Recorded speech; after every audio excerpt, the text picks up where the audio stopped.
What are you doing? I'll tell you what you're doing. You're listening to the Elder Scrolls Lorecast. Either you are, or I'll be skipping rope with your entrails. Ta-ta. This is the Elder Scrolls Lorecast, your source for lore and so much more. Adventurers, we've reached the end of the daedric creatures. We've made it all the way through the list. I'm your host, Tom. This is Lotus. Lotus. Hey. Man. We did it. We're done. Well, actually, we've almost done it. We have to finish this episode. Then we did it. Yeah, so we'll do the episode first. We're about to do it. We've got three more daedric creatures. Man, it's quite a journey. We've been doing this for months. Yeah, this has been. I really don't think I understood how involved this was actually going to be when we started this. When I pitched you the idea. It was like some good ideas. It was like, yeah, that'll hold us for a while. And then it was like, oh, there's a lot of these things. Yeah, it was like the summer. I was like, maybe we should go through all the daedric creatures. And you're like, yeah, that'd be cool. And I was like, well, let's maybe do 3 or 4 at a time. And you're like, okay. And I'm like, well, that got us through with the A's. Yeah, it's like, oh boy. Oh, there's so much. But yeah, welcome back. We're not talking about Crow daedra. We've already talked about Crow daedra, but alphabetically we've been going through the list. There is something called the Wraith-of-Crows, which doesn't have a bunch of lore. We'll be going over that today. But then... It's going to be the Slim Pickens one. Yeah. I do kind of like, while we were talking about this earlier, it still does have some stuff to talk about because it's weird. Yeah, it's weird, but it's one of those like, we'll get into it. And then we've got Xivilai and Xivkyn, which are way more interesting. But first we have to kick this off with the Wraith-of-Crows. We've talked about Crow daedra. We've talked about how they're connected to Nocturnal, about how they have these little voices in the game. They talk to you. They say funny things in ESO. Yeah, they talk in very erratic patterns and stuff like that. They're kind of very memeable. To the series. Yeah, they're kind of comedic. Every so often in ESO especially, they'll have kind of like a comedic character that shows up. Comedic relief. Yeah. So that's the Crow daedra. But according to this, and as usual, we're referencing, just as launching off points, the UESP articles about each of these. Crow daedra, did you know this? Can combine and create the otherworldly creatures known as Wraith-of-Crows, also known as Wraith Scythes, which are crow-like semi-humanoid skeletal figures that usually possess a pair of large black wings. And this is what they look like. These are nightmare fuel. What do you think, Lotus? Yeah, so I think these things are a pretty cool enemy, but I'm pretty hung up on the fact that it's like, so are crow daedra like a liquid? They just kind of like... Right. In the pre-show, we were talking about Transformers and toys from our childhoods. And I was talking about the Constructicons and you combine them all together. There doesn't seem to be a way to combine a bunch of crow daedra into this shape. Right. This does not look like a bunch of crows formed a big crow man thing. Right. It's very humanoid. This is so humanoid, and it's got like a full beak and like... actual arms and wings, not made of crows. They're wings. So right. And a human-sized head, not a crow-sized head. And arms and legs that are very humanoid, like skeletal, but with like crow feet, but human-sized crow feet, not small little crow feet. Yes. So that would mean, I guess, that the crows change form and squish together and then just silly putty their way into looking like this. Like so are crow daedra actually just like amorphous little blobs and not actually crow shaped at all? I don't know. And somehow they create clothing too, because this thing is wearing it's a tunic with some shoulder pads, rags, and a hood and some they're not really shoes, they're more like feathered leg warmers. Yeah. Which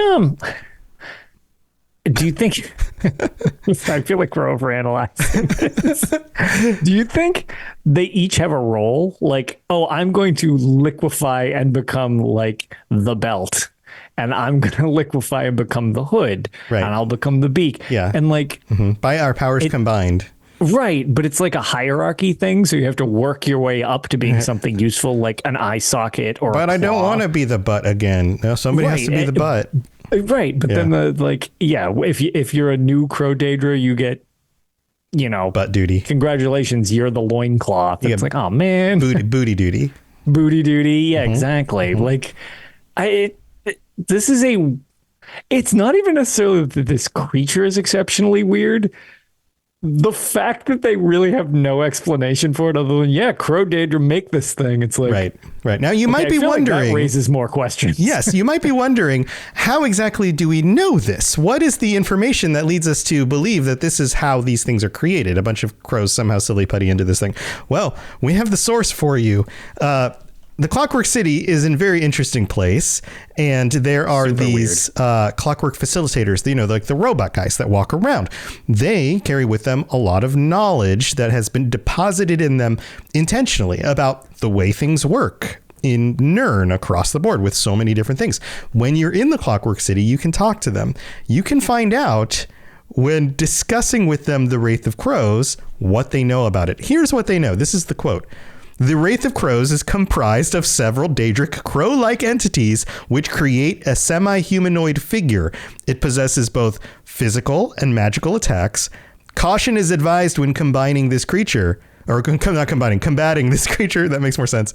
No other information can be found. So Thasil, the clockwork robot things, that's as much as they know about this too, I guess. Right. I guess, data is limited on these things. I don't know. Nocturnal keeps this stuff under wraps, apparently. I guess so. But that's it. And that's coming from, I'm assuming, making assumptions here, information that was deposited in these clockwork entities by scholars, or if not, Thasil himself, right? And Thasil's pretty well informed. He's been around for a really long time. He likes to study the way Nirn works, all the magics and different kinds of magics and tonal archaeology and all of whatever. And so you would assume that this must be a trustworthy source. So I guess that's just how this works. Yeah, I guess. It's just, it's very... It feels like a lot of questions that we just asked probably just weren't thought out yet. Yeah, it seems more like let's talk about the meta perspective on this, because we like to get into the lore perspective of how this stuff is designed. Sure, but from the outside, this feels a lot like, hey, we need a creepy Halloween type creature. Right? Yeah, let's make a creepy Halloween crow man because this is a cool design. Yeah. How do we justify it? You just combine a bunch of daedric crows together and it turns into this thing. Yeah, I don't hate it because I like the creature itself. I just I feel like if they just said there is no data available, I would have less questions. Or maybe this thing was made out of crow daedra is what's hanging me. I was like, wait, this makes me have a lot more questions about other things, not about the Wraith-of-Crows. Had they just not elaborated on that, I feel like this would have been better. Right. Or it had just said, this is some sort of concoction from Nocturnal's realm. We're not sure about its association creature, with daedric crows or not. Maybe just leave it a little bit more vague. That would have been fine. But no, it's combined by crow things. So I guess that makes sense. I mean, if you look at the crow daedra themselves, they've got these glowy eyes. They have this kind of wispy purple thing that kind of goes on around them. Maybe they are more amorphous than they appear. Maybe they are less solid like actual birds that we would experience, and they are more ghostly and I don't know, just kind of gelatinous gelatinous bird things. I don't know, maybe. Also, Rob kind of asked, are these the same bird guys that come out of the Harrow Storms? And as far as I know, yes. I mean, these things are used several times in the Elder Scrolls Online. Also, the only place you will see these things currently is the Elder Scrolls Online. Yeah. But yeah, you kind of see them during some of Nocturnal's invasions. You see them Nocturnal's emissions, though. No, very different. Very different situation. Crows don't like that. Then there's the Witches Festival event where you can summon that one out in the graveyard that they added a couple years ago. That's actually a pretty sweet boss fight. I like that thing quite a bit. There's the versions from Harrow Storms. There's the there's another. In Castle Thorn, you fight another one. It's got a giant sickle, and it knocks things off the ceiling and reanimates like vampire. So it's like they're kind of floating about, and my assumption is they're all just kind of the same thing. I would assume so. I just assume it's just this has a tie to anything daedric that has a tie to maybe nocturnal, or not even, because it kind of, as we've learned throughout this series, the daedric kind of oftentimes just rent a mercenary. Like some of them are loyal to a specific prince, a lot of them are just like whatever. That raises an interesting question, because sorcerers on Nirn can summon daedra to come do things for them from whatever daedric realm they happen to come from. I would imagine that it's possible for daedric princes to just summon other daedra to them, and maybe even steal them from either non-associated realms of oblivion, like little pocket dimensions that nobody really rules over, because we know there's some of those, or maybe even directly as competition with, or from, they can't really invade each other's space without other things happening that allow them to invade each other's space. But who knows? Maybe they're just constantly like stealing each other's like workers or whatever. So the other thing that I actually want to just bring reference to, because it sort of is on brand, but in a weird way, is Rob brought up the fact that, like, okay, well, maybe the crows revert back to being azure plasm, because that's how, like, you can't kill daedra. They they go back to the goo. Die. They turn into azure plasm and then reform over exceptionally long periods of time, which is supposedly rather unpleasant, which seems weird that they're just like, oh, let's intentionally do this. But then wouldn't that mean, since I don't believe there's any scenario where it's daedra just voluntarily turning into azure plasm? No, they seem to avoid it. They seem to not like it. Yes, Battlespire references what a horrific experience it is to be like reformed, and that's why they steadily go crazy over time. In the novels too, they talk about that. Right. Yeah. And so that just makes me think, like, all I picture with that is just like the crows grabbing rocks and bonking each other on the head, like trying to finish each other off just to form one of these things. And it's like, I don't feel like that's a great strategy for kind of defeating your enemies, but I we have some wonderful artists in the Elder Scrolls community. I follow a lot of them on Twitter or wherever, whatever you call it anymore. I would love for some comics about like little crows bonking each other on the head. Bonking each other with rocks and then turning into a Wraith of Crows. That could even be a t-shirt. If anybody out there wants to design a t-shirt about that, let us know.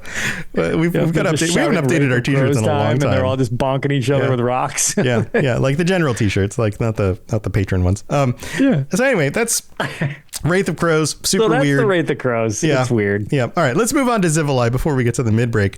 Xivilai, way more information. Lotus, these show up lots of different places. These are not uncommon. Not uncommon. One of the intelligent races, like the Dremora.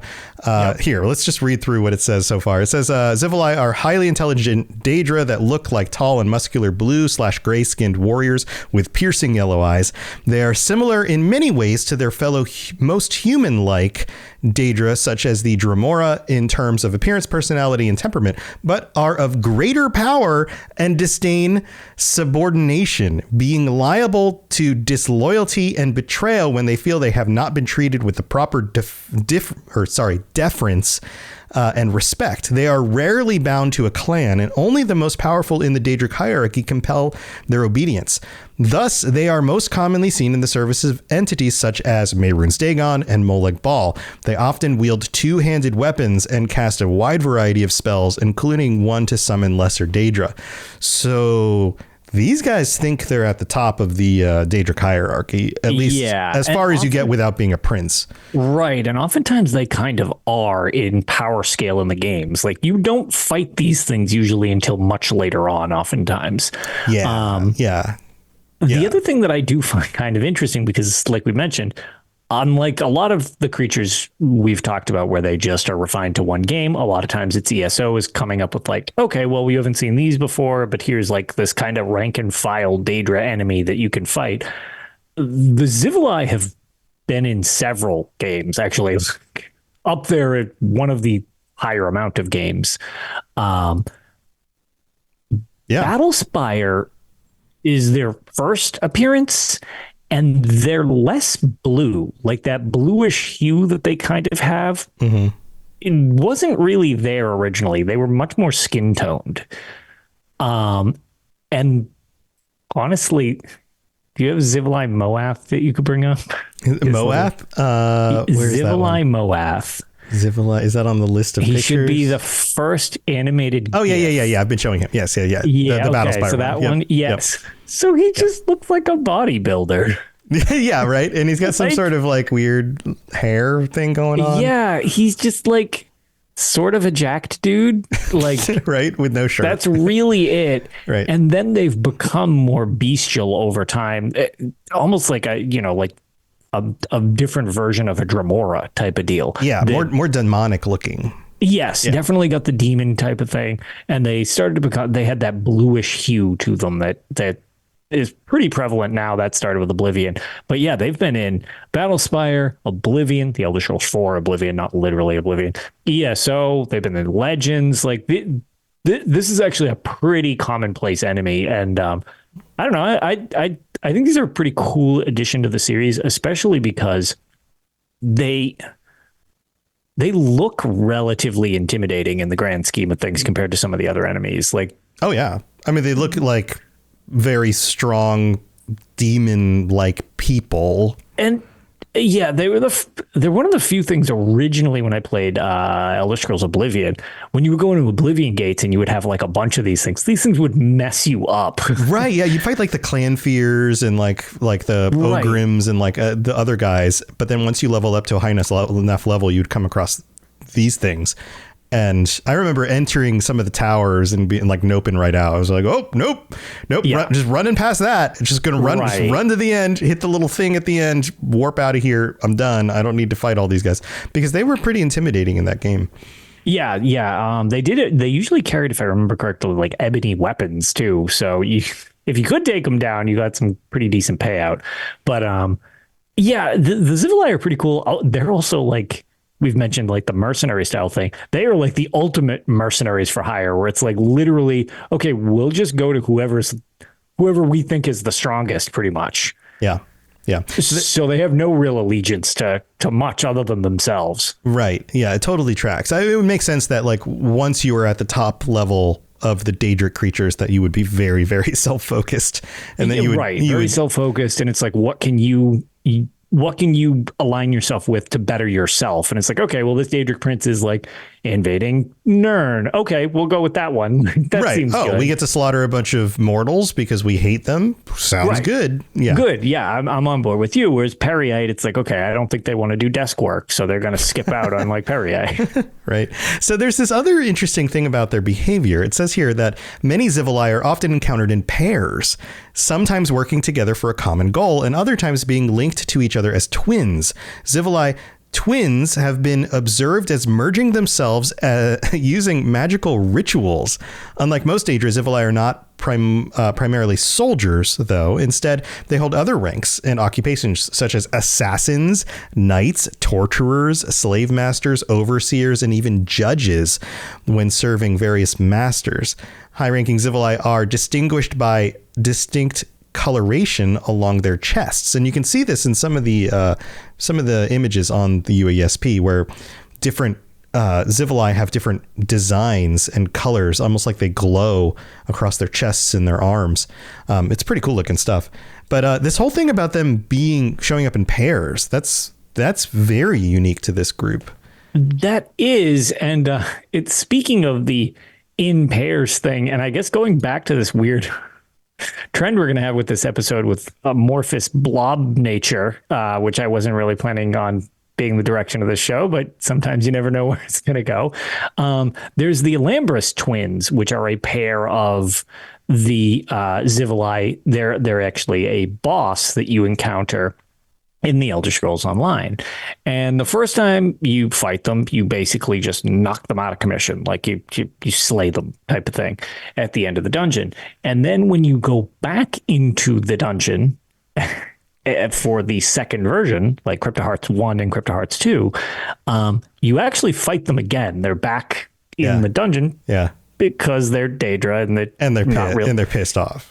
and they're really annoyed, and you fight them for a while, and then they basically join arms or join hands or whatever and sink into the ground, burst into flame, and come out as a giant bone colossus instead. So they apparently have decided, okay, well, then we're just going to become something even more intimidating again. And it's like, all right, so everything's going to start shape-shifting, I guess. But yeah, I don't know if that's a thing based, because they never really go too much into that. Yeah, like why? How does that actually happen? Did they disappear and summon something? Did they melt into and reform this? So that's kind of the question. Is like, so was to your point? Did they kind of like dig into the ground, summon this thing, and peace out, or is this like?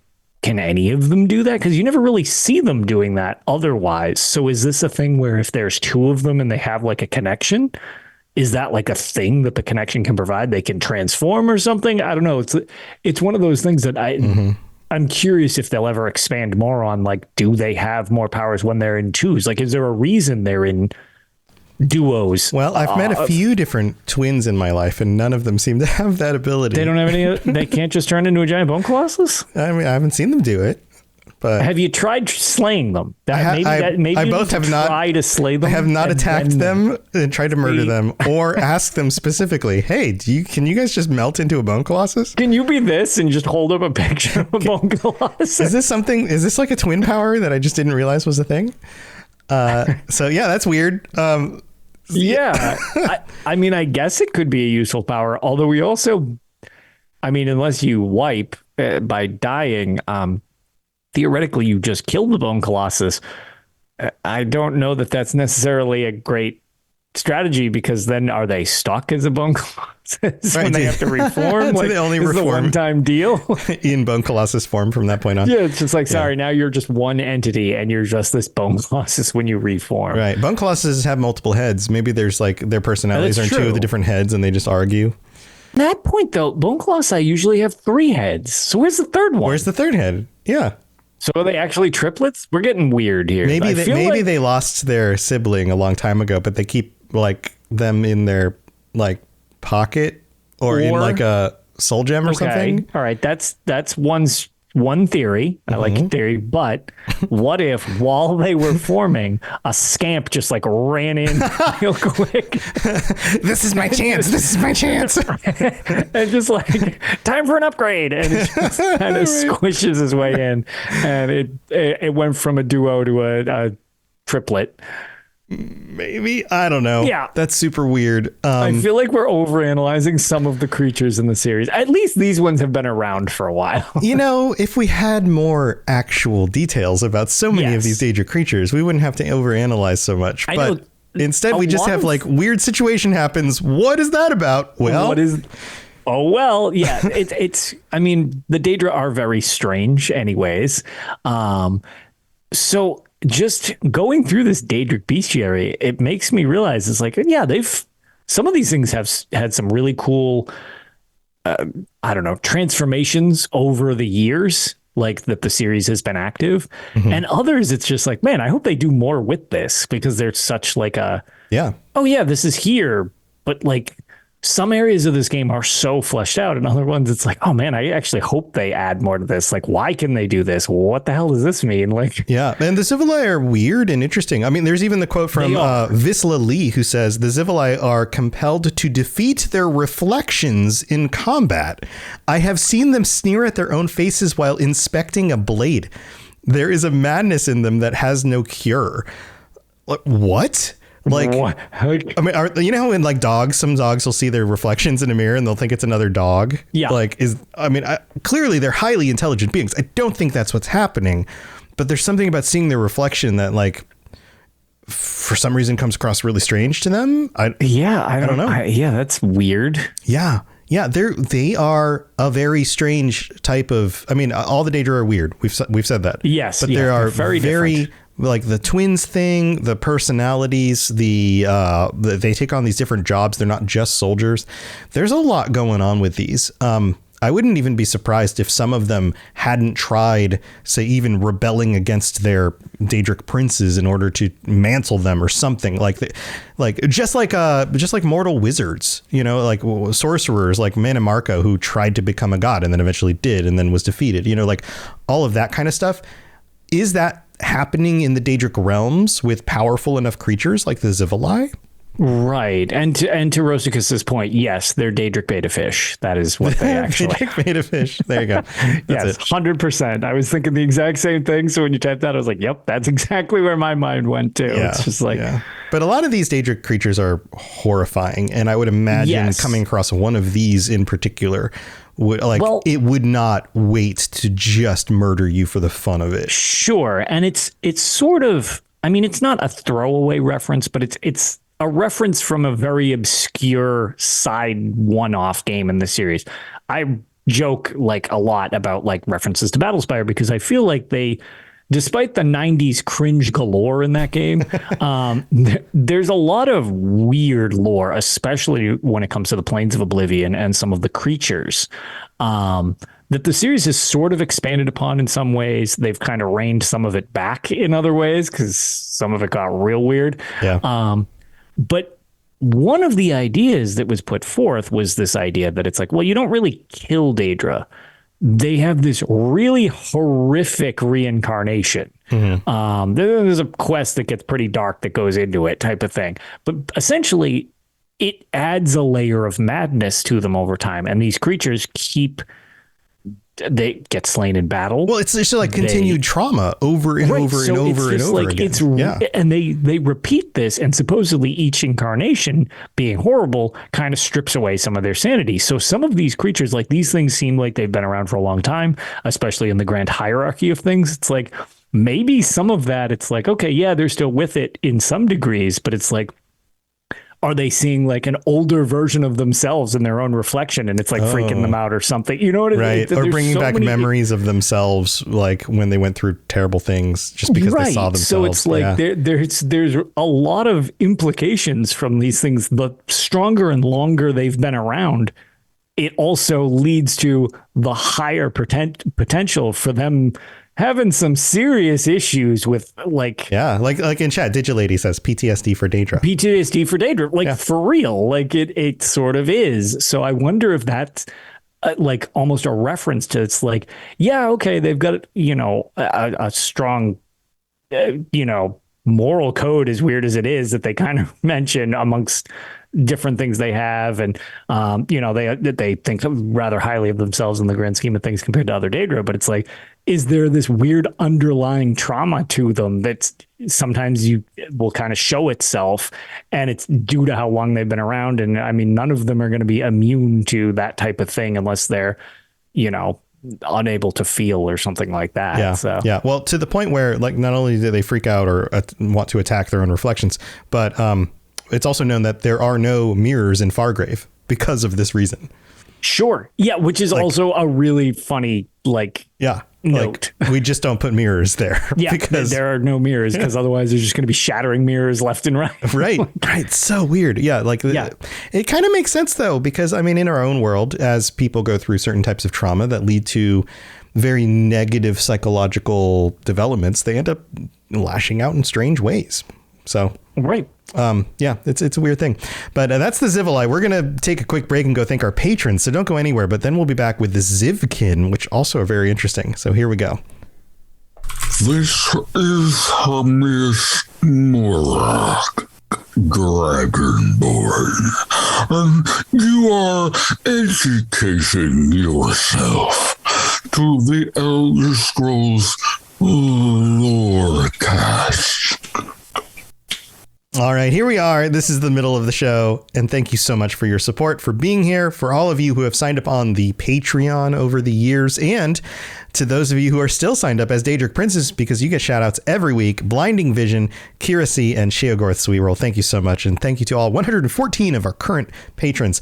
Also a reminder, not only can you get all sorts of cool stuff, ad-free episodes, t-shirts and stickers and things like that on the Patreon, depending on the tier that you sign up for. But our patron chat is coming up next week. So we record these, of course, on Thursday nights. And our patron chat is also on Thursday night on the 29th, the last day of the month next week. There's plenty of time to sign up still if you'd like to join us. We'll be discussing what we'll be talking about. Maybe I would suggest we all talk about what we thought about all these different creatures and which ones were our favorites or which ones we're most scared of and those kinds of things, because we've kind of gone over all of them the last few months. So that would be a lot of fun. A whole other day this month just for that. Yeah. So we can kind of have a wrap up episode with our patrons and get their feelings about all these. That would be awesome. So you're welcome to come join us if you want to sign up. Also, you can leave a 5-star rating on Apple Podcasts. It's a wonderful way to get your words on the show. We'll read that out on a future episode. You can rate the show on Spotify. You can tell your friends.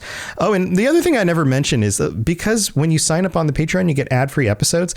You don't have to wait till you get caught up on all like 200 plus episodes in order to join us over there. In fact, it's a very efficient way to get through the content without having to worry about ads and all that other stuff. So if that's something you're interested in, then that could help out as well. And it would help us out. So thank you so much. And let's get on with our last daedric creature. Here we go. You're listening to the Elder Scrolls Lorecast, dear child of cities. That is why the Night Mother loves you. So here we are. The last one, Lotus. The Xivkyn? Xiv.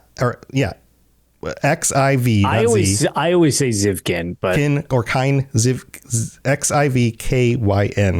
Yeah, it's a nightmare word. Yeah, and they look kind of similar to Xivilai. There's a similarity thing going on here. And there's a reason for that. Here, let's go into the details. Xivkyn are an intelligent race of daedra who were created by and swear fealty to the daedric prince Molag Bal. Molag Bal is just everywhere. They were created to serve as his personal guard and are the product of experiments with vestigial hybridization between Dremora, or the kin or the kine, and Xivilai in the Vile laboratory. So if you take the Dremora, you take the Xivilai, and you blend them together, you get the Xivkyn. Yeah, this is sort of a trend that Molag Bal has during the time of ESO, where it's just like, there's this thing and there's this other thing.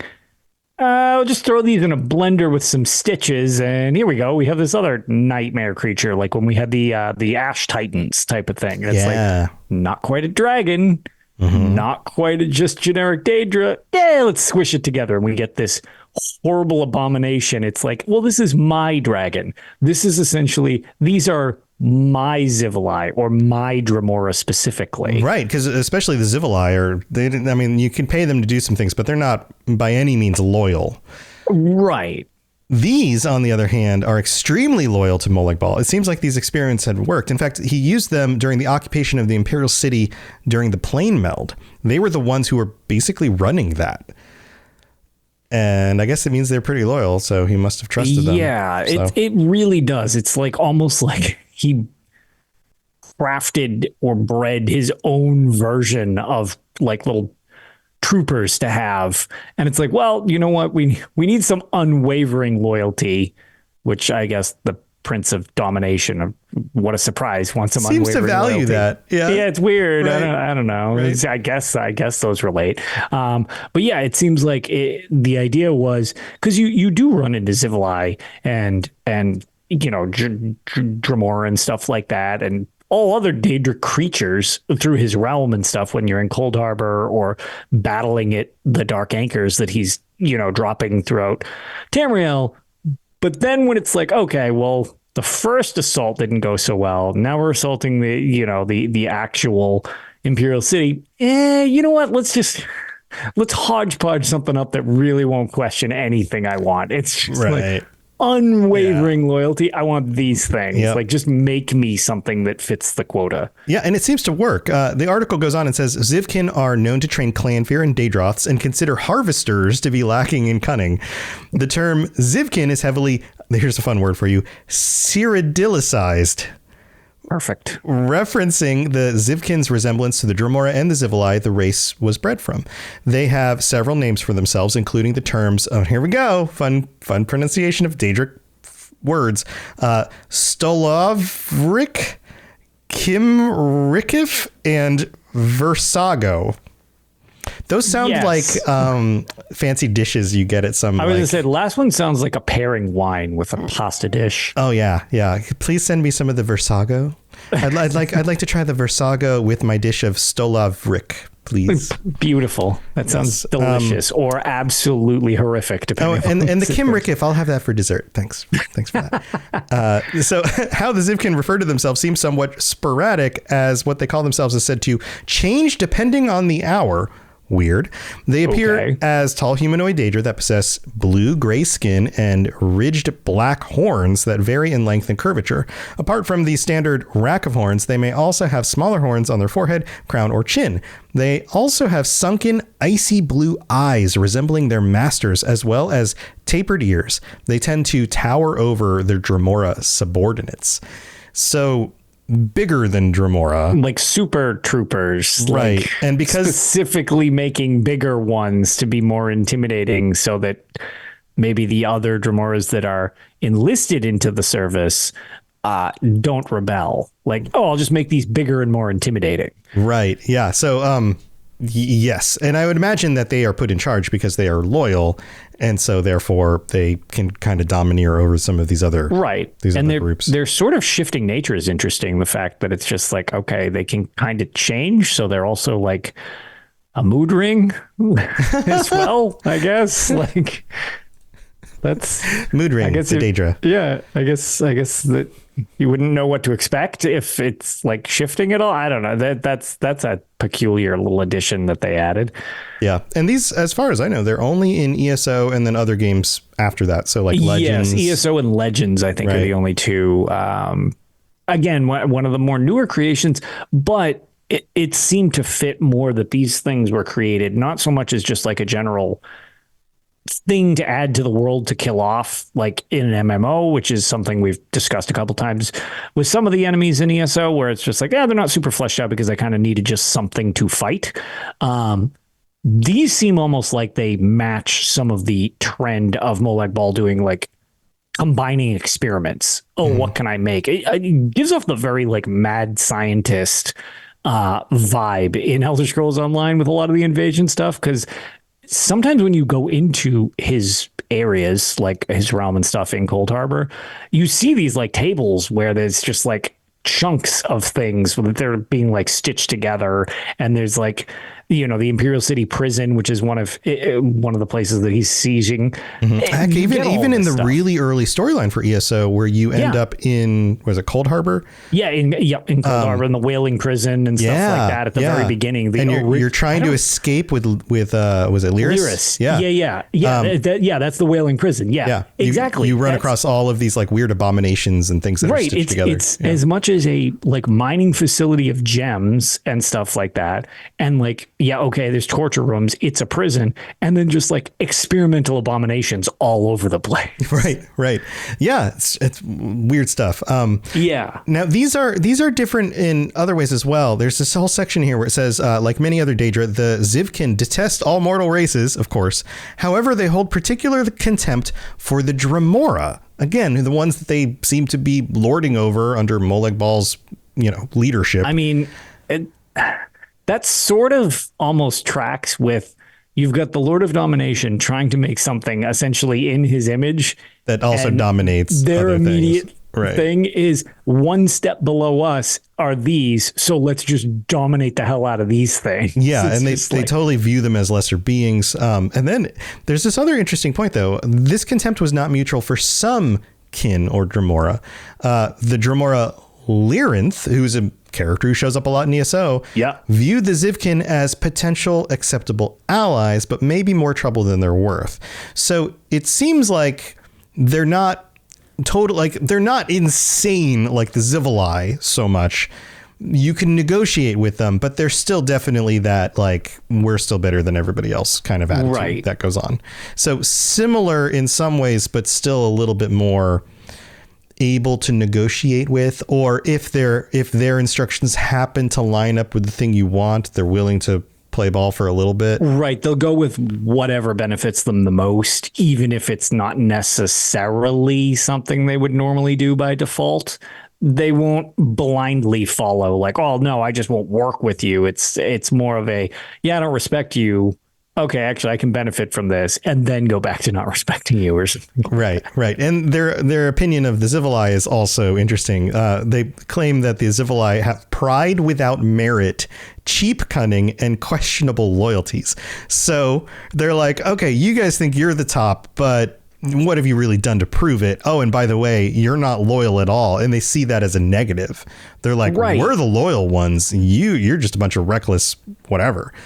Which is, again, very interesting because so much of the daedra culture that we've gone over and stuff like that throughout the series is so much into stuff like that, where it's just like there's these hierarchies and like then they form these clans and stuff like that, which is like was a big thing a lot of the time when less Molag Bal, more of the Mehrunes Dagon. Mm-hmm. A lot of the clans would fight for his attention, right? And they would form these groups.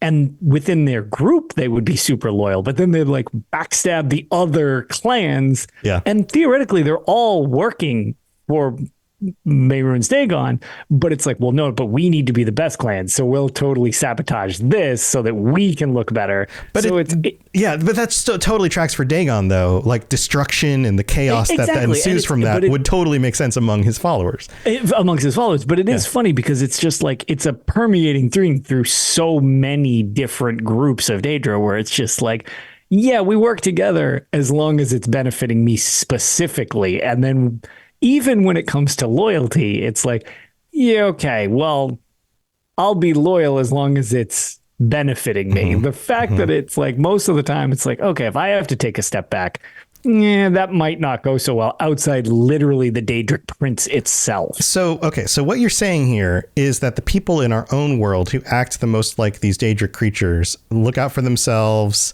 take advantage of the people around them, only benefit from working with other people and then totally burn those bridges, are narcissists with just like these kinds of personalities. The ones, that end up becoming super wealthy and politicians and things like that. These are the Daedra of our own world.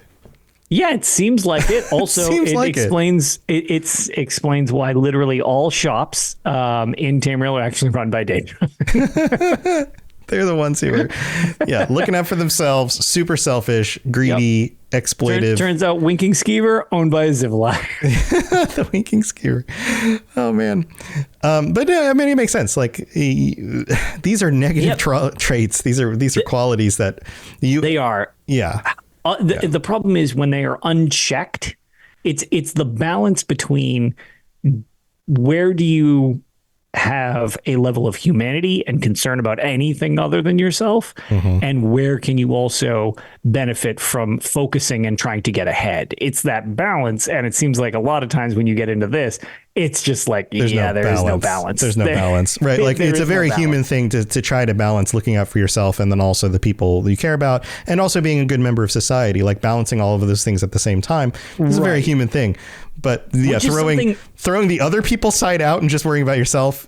Which is funny because that's where you get that kind of strange dichotomy in the series, is because you get that normal human side aspect when you deal with Nirn and being in Tamriel. A lot of the cultures to a degree act super like our world. They try to work together, but they try to look out for themselves. There's a balance there. They backstab each other for benefits as long as it's not too horrific. And it's like it's this very mimicking real life. And then the Daedra are the version where it's like, no, backstabbing is just normal. Like, what do you mean? Like, and they've always found it odd when you interact with them. Like, why the hell do you care? Why would you care? Why would you ever do something for somebody else? Would that matter? That's not benefiting you. Why bother with that? It's really interesting to see just starkly put against it like that. Yeah.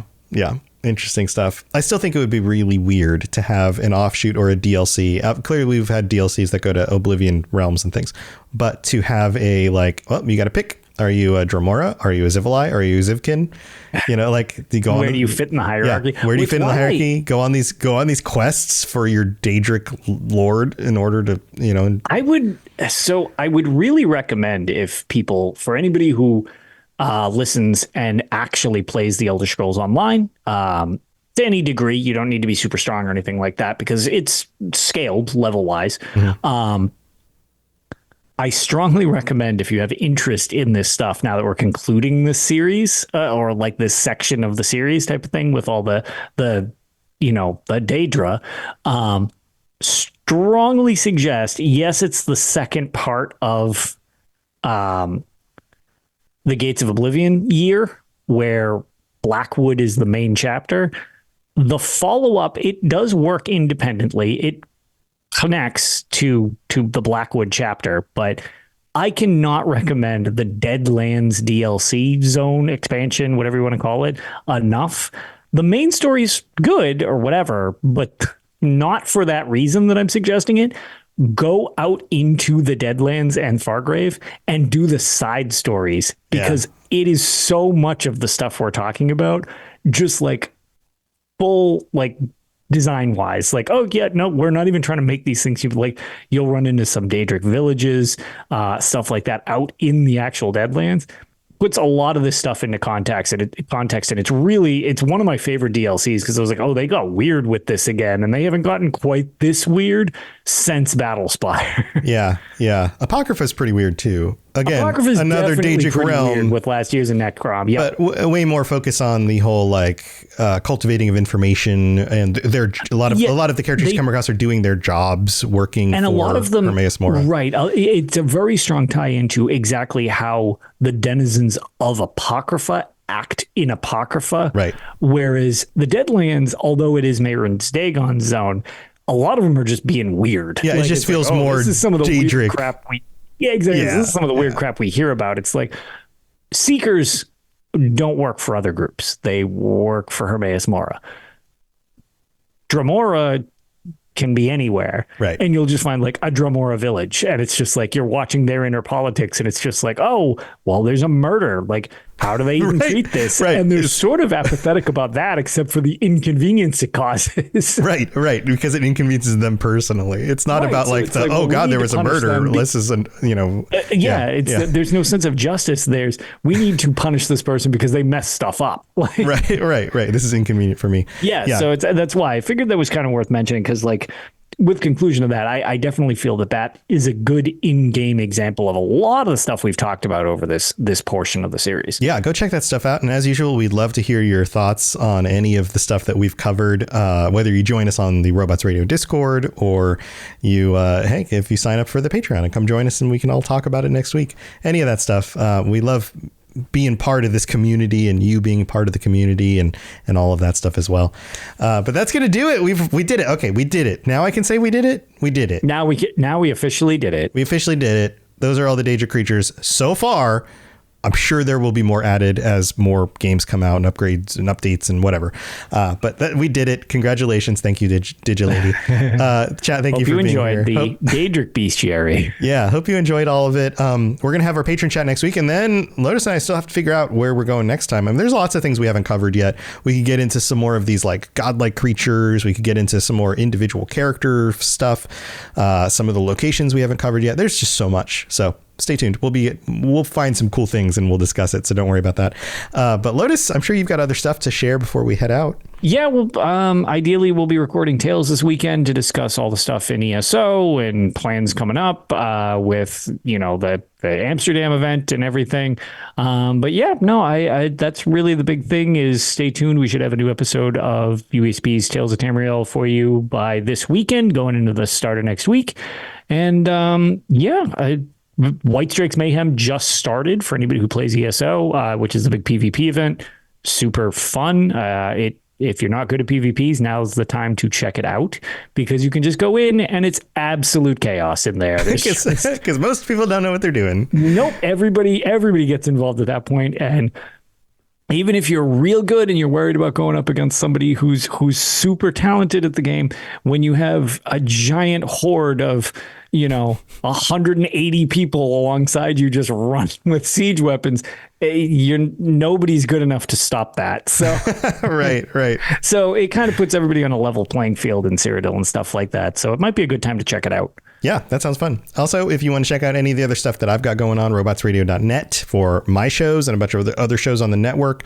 Plus, you could sign up on the Rocket Club. I mean, if you want some help launching your own podcast, getting it set up with some some knowledge. I'll give you some knowledge dumps and help you get everything started, and heck, maybe even get you able to run ads and make a little bit of money off of it, that kind of thing. So go check that stuff out, robotsradio.net. Thanks for being here, everybody. We'll be back next week, and until then, stay safe out there and try not to turn into an amorphous blob that combines with other creatures in order to make even scarier things. I'm going to agree with that. We'll see you next time. Bye, everyone. See you later. Thanks for tuning in to the Elder Scrolls Lorecast. Check out robotsradio.net for more podcasts just like this, and join us on the Robots Radio Discord. Be part of a community of over 5,000 people who are excited about video games and so much more. Robots Radio. Games, lore, stories, community. Just press play.